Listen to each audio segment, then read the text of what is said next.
നമസ്കാരം. ഇന്നത്തെ വീഡിയോയിൽ വിശകലനം ചെയ്യാൻ ഉദ്ദേശിക്കുന്നത് മഹാഭാരതത്തിലെ ഏറ്റവും പ്രബലരായ ശക്തിശാലികളായ 10 യോദ്ധാക്കളെക്കുറിച്ചാണ്. ലക്ഷക്കണക്കിന് മികച്ച യോദ്ധാക്കൾ പങ്കെടുത്ത കുരുക്ഷേത്ര യുദ്ധത്തിൽ ഏറ്റവും മികച്ച 10 പേരെ മാത്രം ഉയർത്തിക്കാണിക്കുന്നതിൽ പ്രത്യേകിച്ച് വിവേചനമില്ലെങ്കിൽ പോലും 10 പേരെ എടുത്തു കാണിക്കണമല്ലോ എന്ന ഒരു വിഷയത്തെ മുൻനിർത്തി മാത്രം അവരുടെ കഴിവും നൈപുണ്യവും ലഭിച്ചിട്ടുള്ള വരങ്ങളും ആയുധങ്ങളുമൊക്കെ മുൻനിർത്തി മാത്രമേ തുലനം ചെയ്യാൻ കഴിയുകയുള്ളൂ.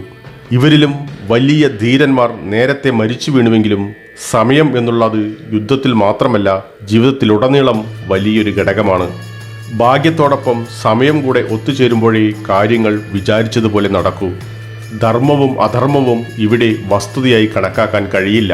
കാരണം വസ്തുതകളെക്കുറിച്ച് കൂടുതൽ നമ്മൾ അന്വേഷിച്ച് കണ്ടെത്തുമ്പോൾ ധർമ്മം അധർമ്മവും അധർമ്മം ധർമ്മവുമായി സ്വയം പരിഗണിക്കേണ്ടി വരും. അപ്പോൾ വീഡിയോയിലേക്ക് സ്വാഗതം.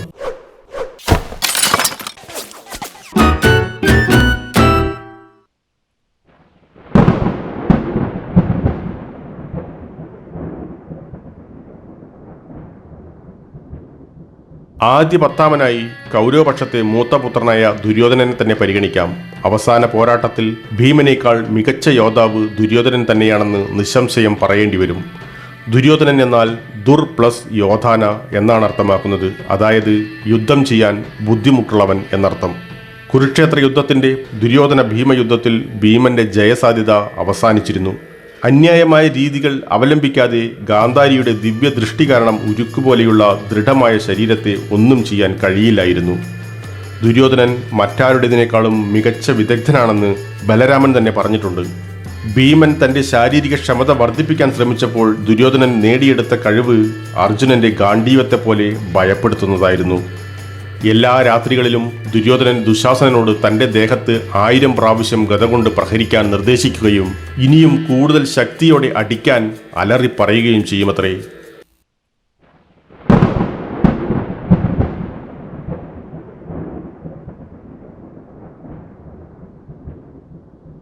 മഹാഭാരതത്തിന്റെ 9ാമത്തെ യോദ്ധാവായി പലരും സൂചിപ്പിക്കുന്നത് ഘടോത്കചനെയാണ്.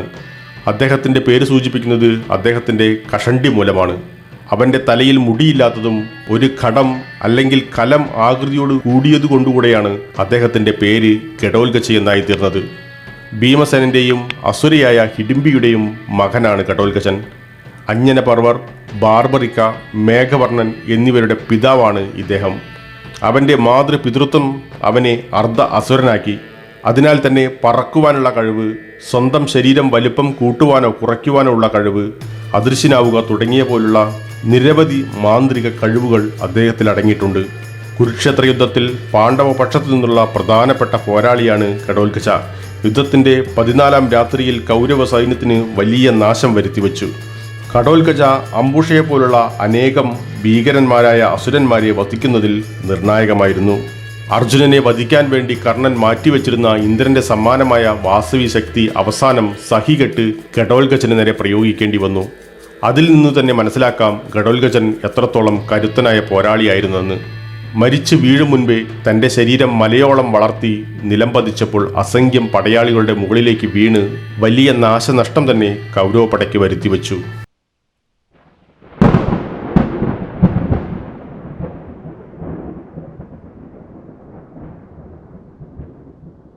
എട്ടാം സ്ഥാനത്തിൽ പ്രതിഷ്ഠിച്ചിരിക്കുന്നത് പാണ്ഡവരിലെ 2ാമനായ ഭീമസേനനെയാണ്. കുന്തിയിൽ വായുദേവന്റെ മകനായിട്ടാണ് ജനനം. ദുര്യോധനനുമായിട്ടുള്ള നിരന്തര മത്സര ബുദ്ധിയുണ്ടായിരുന്നു ഭീമന്. അതിൻ്റെ ഭാഗമായി ദുര്യോധനനും അമ്മാവൻ ശകുനിയും ചേർന്ന് പലതവണ അവനെ കൊല്ലാൻ ശ്രമിച്ചു. ഒരിക്കൽ ഭീമനെ അവർ നദിയിലേക്ക് എടുത്തെറിയുകയും സർപ്പങ്ങൾ അവനെ രക്ഷിക്കുകയും ഒരു പാനീയം അവന് നൽകുകയും ചെയ്തു. ആ പാനീയം അവനെ ശക്തനും സകല വിഷയങ്ങളിൽ നിന്നും പ്രതിരോധിക്കുന്നവനുമാക്കി തീർത്തു. വനവാസത്തിനിടെ ഒട്ടനവധി അസുരന്മാരെ വധിക്കുകയും അസുരയിൽ ഒരു മകൻ ജനിക്കുകയും ചെയ്യുന്നു. 10,000 ആനകളുടെ ശാരീരിക ശക്തി അദ്ദേഹത്തിനുണ്ടായിരുന്നുവെന്നും മഹാഭാരതത്തിൽ പ്രസ്താവിക്കുന്നു. 99 കൗരവ സഹോദരങ്ങളെയും കൊന്നുതള്ളിയതും ഭീമസേനനാണ്. എപ്പോഴും കലിമൂത്ത യോദ്ധാവാണയാൾ. അദ്ദേഹത്തെ തടയുകയെന്നത് അസാധ്യവുമാണ്.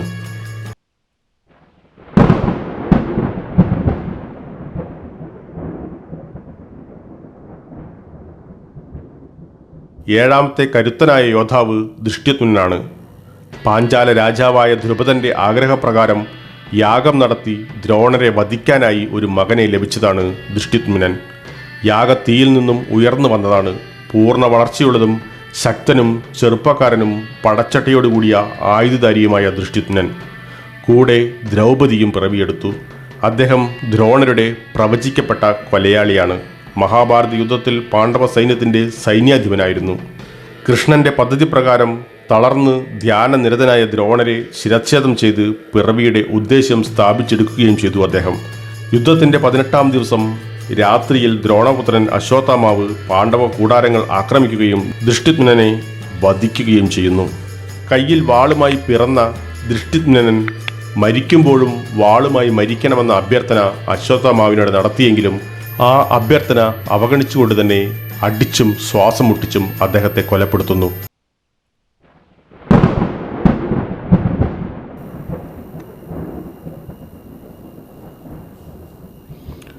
മഹാബലി അടക്കമുള്ള അസുരന്മാരുടെ ഗുരുവായ ശുക്രാചാര്യരുടെ സുഹൃത്തുകൂടിയായ ദ്രോണരാണ് 6-ാം സ്ഥാനത്ത് നിലയുറപ്പിക്കുന്നത്. കൗരവരുടെയും പാണ്ഡവരുടെയും ഗുരുവാണ് ദ്രോണാചാര്യർ. അർജുനനും കർണനും അസ്ത്രവിദ്യകളും ഭീമനും ദുര്യോധനനും ഗദാദ്വന്ദ്വ യുദ്ധങ്ങളും പഠിപ്പിച്ചിരുന്നു. 15-ാം ദിവസത്തെ യുദ്ധത്തിൽ ദ്രൗപദി രാജാവിനെയും വിരാട രാജാവിനെയും ദ്രോണർ വധിച്ചതിന് ശേഷം ഭീമനോടും ദൃഷ്ടദ്യുമ്നനോടും യുദ്ധം ചെയ്തു.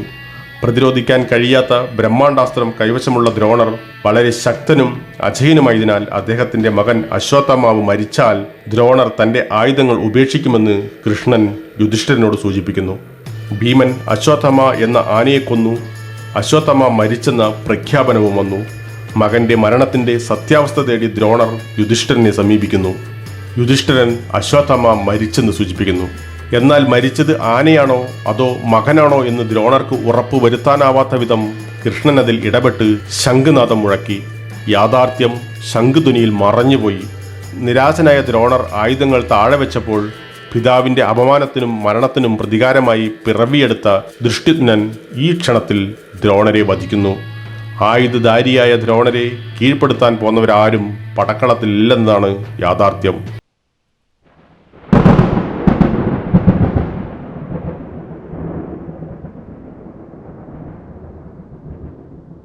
മഹാഭാരതത്തിലെ ഏറ്റവും പ്രായം കുറഞ്ഞ യോദ്ധാവായ അഭിമന്യുവിനെ 5-ാം സ്ഥാനത്ത് വിലയിരുത്താം. പാണ്ഡവകുമാരൻ അർജുനന്റെയും യാദവ രാജകുമാരി സുഭദ്രയുടെയും പുത്രനും സാക്ഷാൽ കൃഷ്ണന്റെ മരുമകനുമാണ്. അഭിമന്യു ചന്ദ്രദേവന്റെ മകൻ വർച്ചസിന്റെ അവതാരമായി കണക്കാക്കപ്പെടുന്നു. പിതാവ് 4 സഹോദരന്മാരോടും ദ്രൗപദിയുമോടൊപ്പം വനവാസത്തിന് പോയപ്പോൾ അഭിമന്യുവിനെ മാതൃഗൃഹത്തിൽ ബന്ധുക്കൾ വളർത്തി. കുരുക്ഷേത്ര യുദ്ധത്തിന്റെ 13-ാം ദിവസം ഏറ്റവും ശക്തരായ കൗരവ യോദ്ധാക്കൾ ചേർന്ന് ചക്രവ്യൂഹം രൂപീകരിച്ചു.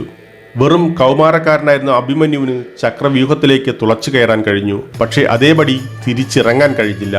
കൂടെ ഉണ്ടായിരുന്നവർക്ക് പടയ്ക്ക് അകത്തേക്ക് പ്രവേശിക്കാൻ പോലുമായില്ല. അതിനാൽ തന്നെ പ്രശസ്തരായ വൻ നിരയ്ക്കുള്ളിൽ ഒറ്റപ്പെടുകയും ആത്മഹത്യാപരമായ മരണം നേരിടുകയും ചെയ്തു. എങ്കിലും ആ അസാമാന്യന്മാർക്കിടയിൽ അഭിമന്യു പ്രകടിപ്പിച്ച പോരാട്ട വീര്യവും തറപറ്റിച്ച എതിരാളികളുടെ എണ്ണവും കണക്കാക്കുമ്പോൾ ഈ ചെറിയ പ്രായത്തിൽ പോലും ഇതിലും ഉയർന്ന സ്ഥാനത്തിന് കൂടുതൽ അർഹനാണെന്ന് പറയാതെ വയ്യ.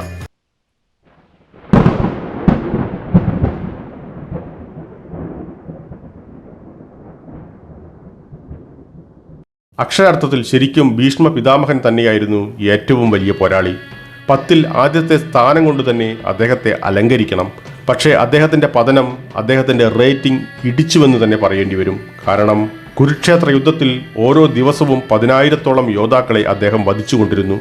ഒരിക്കൽ പോലും കുരുക്ഷേത്രത്തിൽ യുദ്ധം ചെയ്യില്ലെന്ന് വാക്ക് തെറ്റിച്ച് ഭീഷ്മർക്ക് നേരെ രഥചക്രമുയർത്തിയ കൃഷ്ണന്റെ പ്രവൃത്തി തന്നെ മതി അദ്ദേഹം എത്രത്തോളം ശക്തനാണെന്നതിൻ്റെ തെളിവിന്. യുദ്ധത്തിൽ കൗരവരുടെ പ്രധാന സൈന്യാധിപതിയായിരുന്നു ഭീമാചാര്യർ. കൗരവരുടെയും പാണ്ഡവരുടെയും പിതാമഹനായിട്ട് പോലും ആര് ഭരിക്കുന്നുവോ അവരുടെ സിംഹാസനം സംരക്ഷിക്കുകയെന്ന ബാധ്യതയുമായിട്ടാണ് അവർ കൗരവപക്ഷം നിന്ന് പോരാടിയത്. കൗരവരെ പോലെ തന്നെ തൻ്റെ പേരക്കുട്ടികളായ പാണ്ഡവരെ കൊല്ലുവാൻ ഭീഷ്മർ തയ്യാറായില്ല. മാത്രവുമല്ല, പാണ്ഡവർ വിജയിക്കണമെന്ന ആഗ്രഹവും അദ്ദേഹത്തിനുണ്ടായിരുന്നു. അദ്ദേഹത്തിൻ്റെ പതനത്തിനുള്ള വഴിയും അദ്ദേഹം നേരത്തെ ഒരുക്കി വച്ചിരുന്നു. ഭീഷ്മർ ഒരിക്കലും സ്ത്രീകൾക്കെതിരെ ആയുധമെടുക്കില്ലെന്ന്. പാണ്ഡവപക്ഷം ശിഖണ്ഡിയെ മുൻനിർത്തി ഈ അവസരം മുതലെടുത്തു. അതുകൊണ്ടാണ് അർജുനന് ഭീഷ്മരെ ശരശയ്യയിൽ തീർക്കാനായത്. അതല്ലാതെ മറ്റൊരു മാർഗേനയും അദ്ദേഹത്തെ നിഗ്രഹിക്കുവാൻ മറ്റാർക്കും കഴിയില്ല. ദേഹമാസകലം അമ്പുകളാൽ കുത്തിത്തുളച്ചതിന് ശേഷം സ്വന്തം ഇഷ്ടപ്രകാരം മാത്രമാണ് 6 മാസത്തിന് ശേഷം സ്വയം ജീവൻ വെടിഞ്ഞത്. 5 തലമുറകൾ കണ്ട 180-ലധികം പ്രായമുള്ള ആളാണ് അദ്ദേഹമെന്നും പറയപ്പെടുന്നു. ഭീഷ്മർ എന്ന പദത്തിനർത്ഥം പോലും ഭയങ്കരമെന്നതാണ്.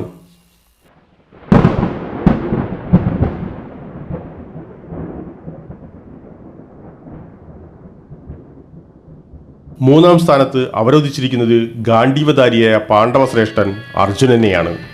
അർജുനന്റെ കാര്യത്തിലേക്ക് കടക്കുമ്പോൾ ഒന്ന് വിശദമായി തന്നെ പറയേണ്ടതുണ്ട്. ശാരീരിക ശക്തിയിൽ മഹാഭാരതത്തിലെ ഏറ്റവും ശക്തമായ കഥാപാത്രം തന്നെയാണ് അദ്ദേഹം.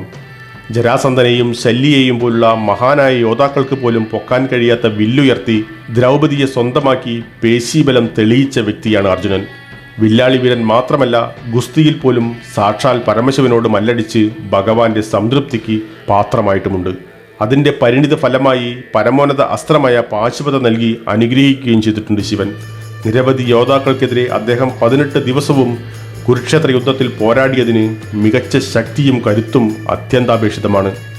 അക്കാലഘട്ടത്തിലെ ഏറ്റവും ഭാരം കൂടിയ വില്ലുകളിലൊന്നായ ഗാണ്ഡീവ ഉപയോഗിച്ച അദ്ദേഹം ദീർഘകാലം അത് പ്രയോജനപ്പെടുത്തുകയും ചെയ്തു.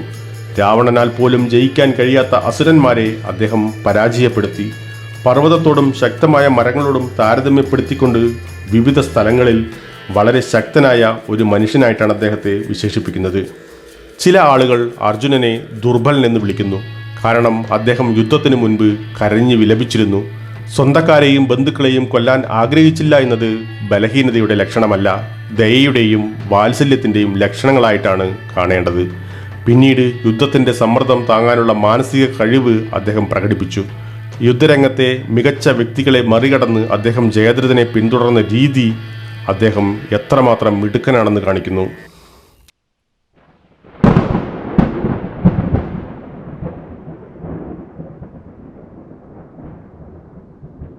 രണ്ടാം സ്ഥാനം അലങ്കരിക്കുന്നത് തീർച്ചയായും കർണനായിരിക്കണം. ഭാർഗവാസ്ത്രവും ബ്രഹ്മാസ്ത്രവും തൻ്റെ വ്യക്തിഗത വില്ലായ വിജയിയും ചേരുമ്പോൾ കർണ അർജുന യുദ്ധത്തിൽ എല്ലാവരും അർജുനന്റെ പതനം പ്രതീക്ഷിച്ചിരുന്നതാണ്. അതിന് കൂടുതൽ ശക്തമായ കാഴ്ചപ്പാടായി കരുതുവാൻ മുഖ്യ കാരണം അവൻ്റെ കവചവും കുണ്ടലങ്ങളിലുമുള്ള ഉറപ്പാണ്. അതിനു പുറമെ ഇന്ദ്രൻ സമ്മാനിച്ച വാസവി ശക്തിയുമെല്ലാം ഏറ്റവും മികച്ച പോരാളിയുടെ നിലവാരത്തിലേക്ക് അദ്ദേഹത്തെ ഉയർത്തി. അർജുനന്റെ പിതാവായ ഇന്ദ്രനും പെറ്റമ്മയും ചരട് വലിച്ചപ്പോൾ ദാനധർമ്മിഷ്ഠനായ കർണൻ തൻ്റെ ജീവന്റെ പകുതി അവർക്ക് പങ്കുവച്ചു. ബാക്കിയുള്ളതിൻ്റെ പകുതി കൃഷ്ണൻ തടഞ്ഞപ്പോൾ മിച്ചമുള്ളത് ഗുരുശാപവും ബ്രാഹ്മണശാപവും മൂലം അടപടലം കർണൻ തകർന്നടിയുകയായിരുന്നു. ഭീഷ്മരും ദ്രോണരും നിരായുധരായിരിക്കുമ്പോഴാണ് അവരെ തകർത്തതെങ്കിലും ലഭിച്ച ശാപങ്ങൾക്കനുസൃതമായി ആയുധം താഴെ വെച്ചപ്പോൾ മാത്രമാണ് ധീരനും ആരാധ്യനുമായ വൻമരമായ കർണനും കടപുഴകിയത്. ഒരു സത്യം, ആ ഒരേ ഒരു സത്യം യുദ്ധത്തിന് മുൻപ് കുന്തി പാണ്ഡവരോട് വെളിപ്പെടുത്തിയിരുന്നുവെങ്കിൽ പാണ്ഡവർ എല്ലാം ത്യജിച്ച് കർണന്റെ കാൽക്കീഴിൽ പ്രണമിക്കുമായിരുന്നു. ആ മഹത് പിതൃത്വവും മാതൃത്വവും മരണം വരെ പുറം ലോകം അറിയരുതെന്ന് ശാഠ്യം പിടിച്ച മനസ്സിന് തന്നെയാണ് യോദ്ധാവെന്നതിലുപരി രണ്ടാം സ്ഥാനം അർഹിക്കുന്നത്.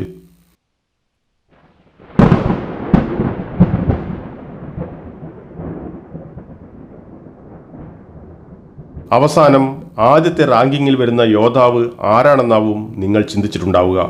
യാതൊരു തർക്കവും വേണ്ട, കുരുക്ഷേത്ര യുദ്ധത്തിൽ ആയുധമെടുക്കാതെ യുദ്ധം പാണ്ഡവർക്ക് അനുകൂലമാക്കിയ സാക്ഷാൽ മഹാവിഷ്ണുവിൻ്റെ അവതാരമായ ശ്രീകൃഷ്ണനാണത്. ശ്രീകൃഷ്ണൻ മാത്രം. കുരുക്ഷേത്ര യുദ്ധത്തിൽ യുദ്ധം ചെയ്തിട്ടില്ലെങ്കിൽ എന്താണ്? മഹാഭാരതം എന്ന കഥയിൽ അവൻ ഏറ്റവും മഹാനും ശക്തനുമായ യോദ്ധാവാണ്. അദ്ദേഹം യുദ്ധത്തിൽ ആയുധമെടുത്തിരുന്നെങ്കിൽ 19 ദിവസം നീണ്ടുനിന്ന യുദ്ധം ഞൊടിയിടയിൽ അവസാനിക്കുമായിരുന്നു. അർജുനന്റെ സാരഥിയും തന്ത്രജ്ഞനുമായി പ്രവർത്തിച്ച കൃഷ്ണൻ 9-ാം ദിവസം ഭീഷ്മരെ തോൽപ്പിക്കാൻ അർജുനന്റെ കഴിവില്ലായ്മയിൽ രോക്ഷാകുലനായി കയ്യിൽ കിട്ടിയ രഥചക്രവുമായി ഭീഷ്മാചാര്യരുടെ നേരെ പാഞ്ഞതാണ്. ഭഗവാന്റെ കൈകൊണ്ട് മരിക്കുന്നതിൽ കോടി പുണ്യം പ്രതീക്ഷിച്ചതുമാണ് ഭീഷ്മർ. എന്നാൽ അർജുനൻ അവരെ തടഞ്ഞ് ആയുധമെടുക്കില്ലെന്ന തൻ്റെ വാഗ്ദാനം ഓർമ്മപ്പെടുത്തിയത് മൂലം മാത്രമാണ് കൃഷ്ണൻ പിന്മാറിയത്. കൗരവ നിരയിലെ ഓരോ ഭയങ്കരന്മാരും നിലം പരിശാകുമ്പോൾ അതിൽ കൃഷ്ണന്റെ വ്യക്തമായ തന്ത്രങ്ങൾ മുദ്ര പതിപ്പിച്ചിട്ടുണ്ട്. സത്യത്തിൽ ആയുധമെടുക്കാതെ പോരാടി വിജയം പാണ്ഡവർക്ക് സുനിശ്ചിതമാക്കിയ കൃഷ്ണനല്ലാതെ മറ്റാർക്കാണ് അവിടെ യോഗ്യത ഉണ്ടാവുക? നന്ദി.